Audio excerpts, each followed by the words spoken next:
rakyat akan marah kalau tidak dihadiri. Wah, ternyata kita dimainin. Ya itulah, karena nggak ngerti. Ya. Tapi saya pikir ya udah. Apa yang terjadi coba? 2 tahun. Saya puncak tahun kedua.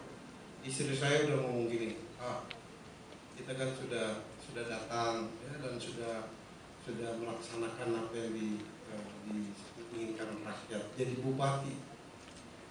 Berhenti aja Pak katanya. Habis kita diobok-obok terus Pak. Ya, bikin ini ditolak. DPR panggil, ditolak APBD-nya lah, ya. Terus kita bikin cekdam, dianggap udah di demo kita. Cekdam udah mulai bocor, dipanggil kejaksaan. Jadi bupati begini saya bilang. Ya. Saya timbun pantai itu, dipalangin. Ini sebenarnya oknum ya, bukan masyarakat. Jadi orang nggak mau lihat Bantaeng itu dulu. Ya. Tapi saya pernah satu kali Pak, udah bikin jalan itu di pantai Seruni, ada 2 rumah. Itu kalau nggak dibuka itu nggak nyaman karena mereka harus balik. Minta DPR ditolak. Akhirnya saya pergi ambil eskavator, saya kasih bongkar sendiri. Udah kita bongkar, mereka lapor ke kejaksaan. Udah, saya telepon dia, siap saya dihukum Pak. Ini kepentingan umum saya.